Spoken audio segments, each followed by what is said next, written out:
Movie बस में आपका स्वागत है। आज मैं फ्लाइट प्लान नामक एक जर्मन अमेरिकी मनोवैज्ञानिक थ्रिलर रहस्य फिल्म का सारांश प्रस्तुत करने जा रहा हूँ।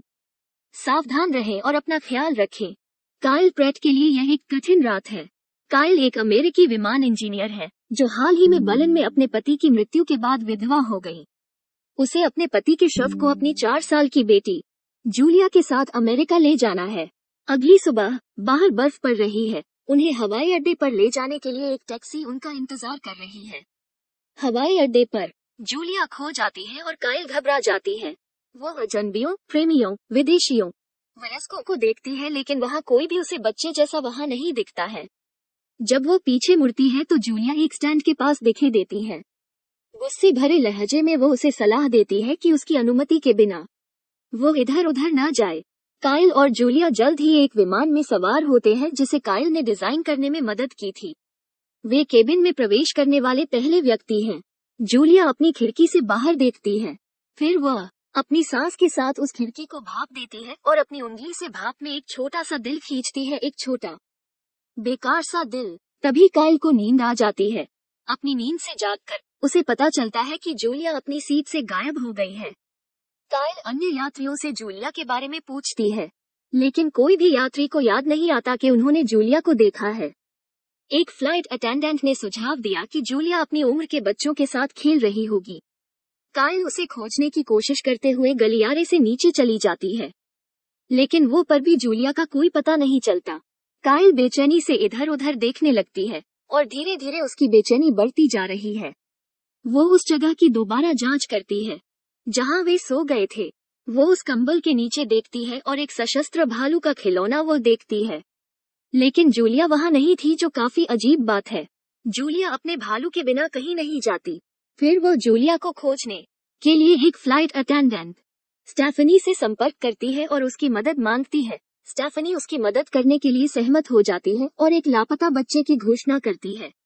एक क्षण बाद स्टेफनी ने उसे बताया कि उसकी बेटी की उड़ान में सवार होने का कोई रिकॉर्ड नहीं है, जिससे काइल को काफी आश्चर्य होता है। काइल भ्रमित हो जाती है। उसे पूरा यकीन है कि उसकी बेटी उसके साथ थी, इसलिए वो अपना बोर्डिंग पास दिखाकर इसे साबित करने की कोशिश करती है। लेकिन काइल को जूलिया का बोर्डिंग पास नहीं मिल रहा है और फिर उसको पता लगता है कि उसकी बेटी ऊपर रखा हुआ बैग भी वो पे नहीं है, जो असंभव है क्योंकि जूलिया इतनी बड़ी नहीं है कि खुद बैग तक पहुंच सके। इस स्थिति को देखकर एक स्काई मार्शल जीन कार्सन उसकी निगरानी करना शुरू कर देता है, जबकि वो अपनी बेटी जूलिया की तलाश कर रही है। कप्तान मार्कस रिच को अपनी बेटी की तलाश करने के लिए मदद मांगती है। ये सुनकर कि उसकी बेटी के उड़ान में सवार होने का कोई रिकॉर्ड नहीं है, कप्तान पूछता है कि क्या काइल अभी किसी दवाइयों का सेवन कर रहे हैं। काइल का कहना है कि वो अपने पति की मौत के कारण चिंता से राहत पाने के लिए नींद की गोलियां ले रही थी। काइल ने आगे खुलासा किया कि 6 दिन पहले उनके पति की छत से गिरकर मृत्यु हो गई, जो वो स्वीकार करने में असमर्थ है कि वो आत्महत्या कर सकते हैं। कप्तान और अन्य चालक दल के सदस्यों को संदेह है कि काइल अपने पति की मृत्यु से अस्वस्थ हो गई है और उसने अपनी बेटी को सवार करने की कल्पना की है। काइल जूलिया को सब जगह ढूंढने पर जोर देती है। कैप्टन रिच अनिच्छा से सहमत होते हैं और चालक दल के सदस्यों को पूरी तरह से खोज करने का आदेश देते हैं। केबिन में रोशनी चालू है। सभी यात्रियों को अपनी सीट नहीं छोड़ने की घोषणा की जाती है। स्टेफनी एवियोनिक्स सेक्शन में जाती है, चारों ओर देखती है, लेकिन अभी भी 4 साल की कोई लड़की वहां नहीं है, जबकि प्रैट लड़की को खोजने में व्यस्त है। वो एक मिस्रवासी को देखती है। मिस्रवासी को कहीं देखा हो, उसे ऐसा लगता है, तो वो उसको देखती रहती है। काइल फिर कप्तान से कार्गो रखने वाली जगह में जूलिया को देखने के लिए कहता है। कैप्टन रिच इसकी अनुमति नहीं देता है और गुस्से में कहते हैं कि इस फ्लाइट में सैकड़ों यात्री हैं, जिन पर इस समय कोई ध्यान नहीं दिया जा रहा है, क्योंकि सभी फ्लाइट अटेंडेंट एक बच्चे की तलाश में व्यस्त है, जो उनमें से किसी को भी विश्वास नहीं है कि वह कभी भी प्लेन पर थी। काइल फिर मिस्रवासी के पास दौड़ती है।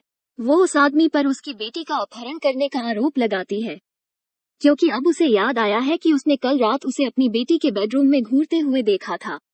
मिस्रवासी ऐसे आरोप लगने से वो नाराज होता है। फिर वो उस होटल पे रुके होने का प्रमाण दिखाता है, जो उसके अपार्टमेंट के नजदीक भी कहीं नहीं है। काइल मिस्रवासी को अपहरण करने का आरोप कबूल करने के लिए मजबूर करती है और जब्त करती है, कार्सन, जो काइल के व्यवहार से तंग आ चुका है, कहता है कि उसके पति की मृत्यु अब समझ में आ रही है। उसके साथ कुछ घंटे बिताने के बाद कैप्टन मार्कस को बलिन के अस्पताल से एक तार मिला जिसमें कहा गया था कि जूलिया अपने पिता के साथ थी जब वो छत से गिर थे और आंतरिक चोटों से उसकी मृत्यु हो गई। अब चालक दल का मानना कि वो भ्रमित है। काइल ये बात मानने से इनकार करती है।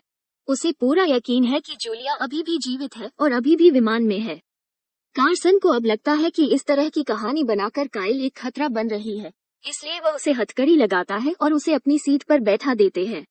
एक चिकित्सक, लिसा, उसके पास आती है और उसे सांत्वना देने की कोशिश करती है, जिससे काइल को अपने खुद पर संदेह होता है। अब वो अपनी बेटी जिंदा नहीं है वो मानने लगी है। हालांकि तभी उसका ध्यान खिड़की पर जाता है जहां जूलिया ने अपनी सीट के बगल में खिड़की पर जो दिल खींचा था वो दिखाई देता है। काइल को विश्वास हो जाता है कि कुछ अजीब हो रहा है उसके साथ। वो फिर चिकित्सक को बाथरूम का उपयोग करने के लिए मना लेती है, पर वो बाथरूम के बजाय वो विमान के ऊपर के हिस्से पर चढ़ जाती है जो विमान का इलेक्ट्रॉनिक्स कंपार्टमेंट है और वो वहां तोड़फोड़ करती है, जिसकी वजह से ऑक्सीजन मास्क नीचे आ जाता है और प्लेन की लाइट भी चालू बंद हो रही है, जिससे सभी यात्री और चालक दल घबराने लगते हैं। लेकिन कार्सन को पता चलता है कि इसके पीछे काइल है। वो एक बेवकूफ वेटर को लेके अराजकता फैलाती है। उसे वहां अपने पति के शव वाला ताबूत मिलता है। उसको संदेह जाता है जूलिया डेविड के शव वाला ताबूत के अंदर है, तो वो ताबूत को खोलती है, लेकिन उसे केवल अपने पति का शरीर मिलता है, बाकी और कुछ भी नहीं। कार्सन उसे ढूंढता है, उसे हथकड़ी पहनता है और उसकी पीठ के बल धक्का मरता है और घोषणा करते हैं कि उड़ान गूस में हवाई अड्डे पर एक आपातकालीन वो पे रोक रही है जहां उसे हिरासत में लिया जाएगा। जैसे ही वो अपनी सीट पर पहुंचती है, यात्रियों में से एक चिल्लाना शुरू करने लगता है और तालियां की आवाज से प्लेन गूंज उठता है। मिस्र सहित कुछ अन्य उसे घूर रहे हैं। काइल पिछली सीट वाली जगह में पहुंचती है और वहीं बैठ जाती है। काइल कार्सन से अंतिम निवेदन करती है कि उसे लैंडिंग के समय विमान की तलाशी लेनी होगी। कार्सन एक पल के लिए सोचता है, फिर कप्तान से बात करने का फैसला करता है। हालांकि कप्तान से बात करने के बजाय वो फ्रीड देखकर चुपके से उतर जाता है।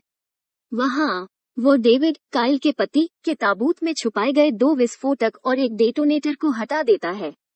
वो फिर एवियोनिक्स सेक्शन में चढ़ जाता है और विस्फोटकों को प्लेटफॉर्म के किनारे से जोड़ देता है, जिससे जूलिया वो सोई हुई दिखाई देती है। इस बात से यह पता चलता है कि ये सब का मास्टरमाइंड कार्सन ही है। कार्सन और स्टेफनी ने $50 मिलियन की फिरौती के लिए विमान को अपहरण करने की साजिश रची और काइल को मजबूर कर सके ताबूत को खोलने के लिए, इसलिए जूलिया का अपहरण किया था। ताबूत में विस्फोटक और डेटोनेटर रखे थे। कार्सन कप्तान को बताता है कि काइल एक अपहरण करता है और विमान को उड़ाने की धमकी दे रही है अगर एयरलाइन $50 मिलियन उसके बैंक अकाउंट में नहीं भेजते हैं तो। कार्सन फिर स्टेफनी को बताता है कि वो विमान को उड़ाने का इरादा रखता है, बेहोश जूलिया की हत्या कर सकता है और काइल को उसके हाथ में डेटोनेटर के साथ मृत छोड़ सकता है। काइल अभी भी जो कुछ भी हो रहा होता है उस पर विश्वास नहीं कर सकती। विमान उतरने ही वाला है, इसलिए काइल उत्सुकता से खिड़की से बाहर देखती है। इमरजेंसी लैंडिंग के कारण अन्य यात्री असमंजस में है। लैंडिंग के बाद यात्री विमान से बाहर निकलते हैं। कप्तान काइल के सामने से जा रहा है, गुस्से में उससे कहता है कि फिरौती का भुगतान कर दिया गया है। इससे काइल भ्रमित हो जाती है। जल्द ही उसे पता चलता है कि यह सब कार्सन का काम है। वो सच्चाई को समझाने के लिए वो उस परिस्थिति का उपयोग करती है और ऐसा जताती है जैसे वो एक आतंकवादी है। सच्चाई को समझते हुए काइल ने अपहरणकर्ता की भूमिका का लाभ उठाने का फैसला किया और कार्सन को प्लेन में ही रहने का और सभी लोगों को छोड़ने का आदेश देती है। कार्सन झिझकता है, लेकिन उसे पता चलता है कि अगर वो मना कर देता है तो सबको पता चल जाएगा कि ये अपराध में वह भी शामिल है। जैसे ही विमान का दरवाजा बंद होता है, काइल कार्सन को आग बुझाने वाले यंत्र से बेहोश कर देती है, उसे एक रेल से हथकड़ी लगाती है और उसकी जेब से डेटोनेटर ले जाती है। स्टेफनी छिपकर बाहर आती है। कार्सन होश में आता है। वो काइल का पीछा करता है और शूटिंग तब तक करता है जब तक काइल खुद को कॉकपिट में बंद नहीं कर लेती। वो विमान के ऊपरी दरवाजा खोलती है और उसे बेवकूफ बनाने के लिए एक बाइंडर फेंकती है। कार्सन ऊपर आवाज सुनता है और वो बाहर निकल जाता है। काइल बाहर निकलती है और एक अपराध बोध से ग्रस्त स्टेफनी का सामना करती है। वो उसे घूंसा मारती है। जिससे वो घबरा जाती है और तुरंत विमान से भाग जाती है। काइल अपनी बेटी को एवियोनिक्स में ढूंढ रही होती है, तभी वो जूलिया को बेहोश पाती है। वो तुरंत उसे गले लगाती है और उसे वह से ले जाती है। कार्सन काइल का पीछा करता है। काइल को खोज करते समय पता चलता है कि कार्सन ने उसके पति की हत्या अपने ताबूत के अंदर विस्फोटकों की तस्करी के लिए की थी। वो जानता था कि इसे चेकपॉइंट पर स्कैन नहीं किया जाएगा। काइल अपने हाथ में डेटोनेटर लेके तुरंत जूलिया को विमान के गैर दहनशील जगह में ले जाती है। दरवाजा बंद करते ही कार्सन ने उस पर गोली चला दी। गैर दहनशील दीवारों का सहारा लेके काइल डेटोनेटर से विस्फोट करती है। विमान में विस्फोट होने से कार्सन की मौत हो जाती है। यात्री और चालक दल सदमे में विस्फोट को देख रहे हैं। एक क्षण बाद काइल अपनी बेटी के साथ दिखाई देती है। जैसे ही काइल अपनी बेटी को मार्ग से ले जाती है, तभी सभी यात्री यह जानकर हैरान रह जाते हैं कि वो पूरे समय सच बोल रही थी। अगली सुबह हवाई अड्डे के मार्ग पर कैप्टन रिच आता है और काइल पर संदेह करने के लिए माफी मांगता है। स्टेफनी को एफबीआई हथकड़ी में ले जाती है, जिसमें एक एजेंट उन्हें सूचित करता है कि बलन मुर्दाघर के निदेशक को भी गिरफ्तार कर लिया गया है। सच्चाई का एहसास करने वाले यात्रियों की भीड़ के माध्यम से काइल जूलिया को ले जाता है। उस पर विश्वास न करने के लिए सभी स्तब्ध और कुछ हद तक अपराध बोध का अनुभव करते हैं। अपनी बेटी को एक वैन में ले जाने से पहले जूलिया जागती है और नींद में पूछती है, क्या हम पहुंच गए हैं? अंतिम दृश्य में मिस्र के यात्री को सम्मान और क्षमा के कार्य के रूप में अपना बैग उठाने में मदद करते हुए दिखाया गया है। यह फिल्म फ्लाइट प्लान का अंत है।